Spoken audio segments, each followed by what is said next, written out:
আজ গল্পটি একটি ছেলে এবং একটি মেয়েকে নিয়ে, যাদের সম্পর্কটা স্বপ্নে সত্যি হলেও বাস্তবে কখনো সত্যি হওয়ার নয়। তো চলুন গল্পটি শুরু করা যাক।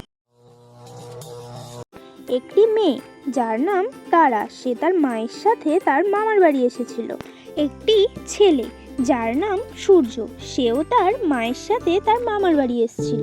দুজনের মামার বাড়ি যেহেতু এক জায়গায় ছিল, সেই কারণে তাদের সেখানে আলাপ হয়। সেখানে যেহেতু তেমন কোনো বাচ্চা ছিল না, তাই তারা সেখানে একসাথে খেলা করত। এইভাবে কিছুদিন চলতে চলতে দুজনের মধ্যে খুব ভালো বন্ডিং তৈরি হয়ে যায়।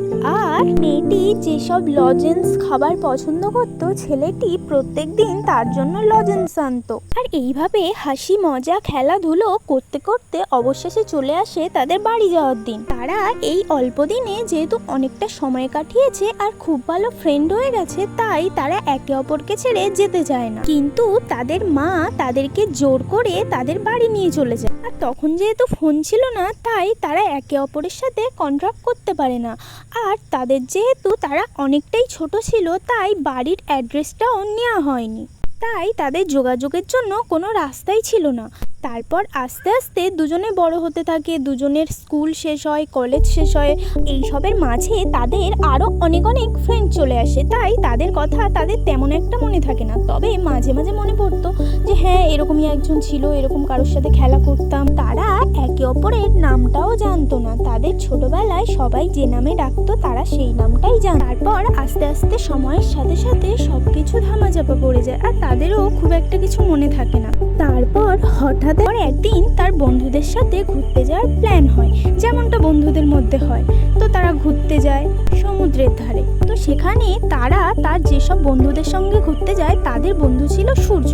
তো তখন দুজন দুজনকে চিনতো না, দুজন ঘুরতে গেছে, দুজন কেউ কারোর সাথে কথা বলছে না, যেহেতু ছেলে মেয়ে, তাই এরকমই কথাই বলছিল না। তারপর কিছু টাইম যাওয়ার পর তারা বুঝতে পারে দুজনের মধ্যে অনেক মিল আছে, যেমন খাওয়া দাওয়া, চলাফেরা, সব কিছুর মধ্যে। তারা জানতো না যে তারা সেই ছোটবেলার বন্ধু। তারা যেহেতু একসাথে গেছিল বন্ধুদের সাথে, তাই তাদের মধ্যেও একটু বন্ধুত্ব তৈরি। সবাই মিলে ওখানে অনেক মজা করে। তারপর যে যার মতো বাড়ি ফিরে যায় আর নিজেদের মতো জীবনযাপন করতে শুরু করে দেয়। আর মাঝে মধ্যে একটু আধটু ফোনে কথা হতো। এর মধ্যে তারা খুব অসুস্থ ছিল, তাই হসপিটালে ভর্তি হতে হয়েছিল।